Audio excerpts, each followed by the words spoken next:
Hello everybody, today I'm going to be taking a look at some Wild West Exodus miniatures. This time round they're for the Enlightened and they are the Apex Hellions. So this box contains 2 Apex Hellion models and they are resin models. There's a little QR code on the side. That's because there's no instructions with these. The instructions live on a website. You get 2 of the plinth bases, presumably 40mm. Yes.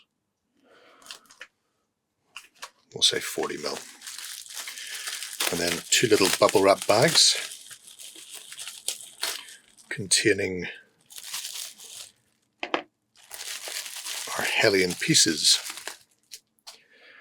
So there is one dragging off a poor unfortunate and the torso of the other.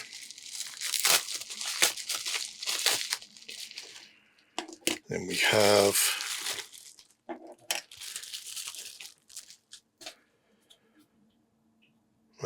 okay. So our 2 torsos, 2 sets of wings, which are nicely cast.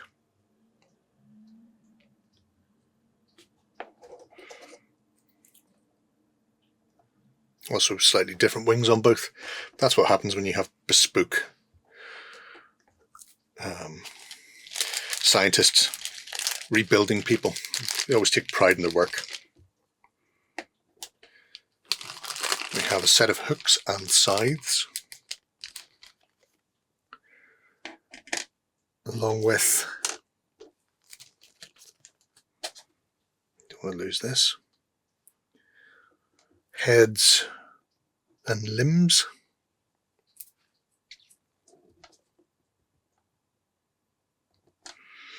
And then 2 base toppers.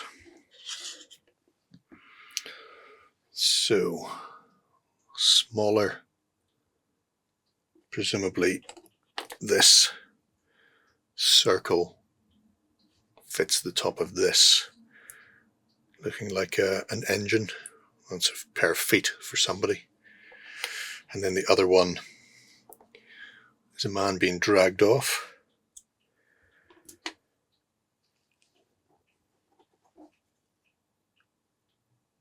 Oh, I was going to say it must be for a separate one because most of his torso is there, but I've actually just realised that's not a torso, that's his innards becoming outwards.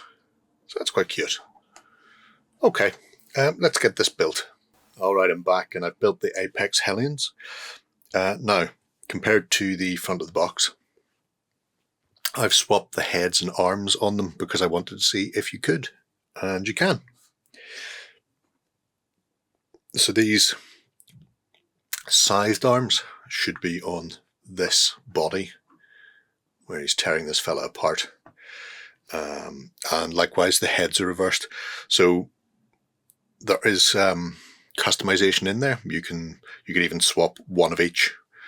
So if you want to build a larger unit, I think you can have up to 3 in a unit, and if you're playing multiple units, then potentially you've got options in there to make them all unique. Wings also look like they are different. Not different, that they are changeable because of the way they connect.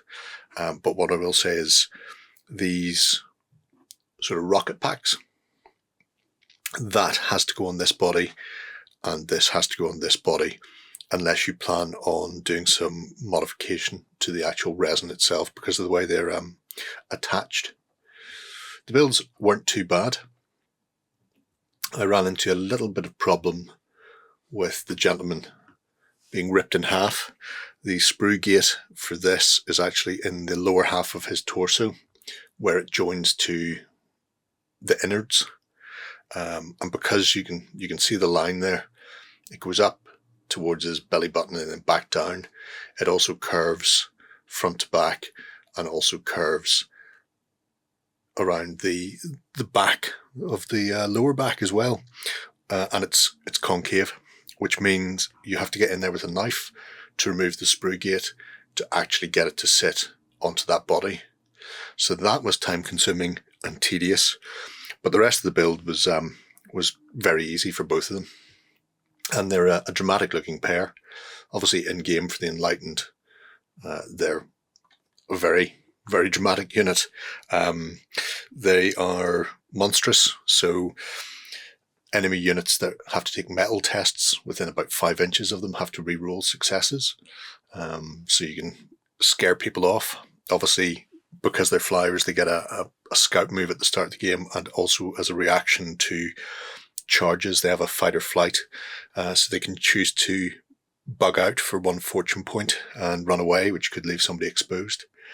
They also have obviously bonuses to their fight, so the more people around them, the better they become. And with Death Dealer, they can upgrade from brutal to lethal to fatal, depending on where they're at. So they can be a devastating unit to go in. And as an added bonus, because they are Enlightened, they also have the fail-safe detonation. So when people finally do take them out, they explode in their faces. So there we have it. Interesting little unit for the Enlightened. And I hope to get them on the table very soon. So there we go, all the fun of the Enlightened, but taking to the skies. 2 beautiful miniatures, and deadly in combat and in game as well. So worth checking out if you're an Enlightened player. And like I say, there's plenty of options in there that you can mix and match to get a unique look to your units on the tabletop. But let me know what you think below if you're going to be fielding these for the Enlightened. Until next time, bye-bye. Go ahead and check out our other content on screen now. And while you're at it, why not hit subscribe and remember to ding our dong. Go on, you know you want to click it. Go on.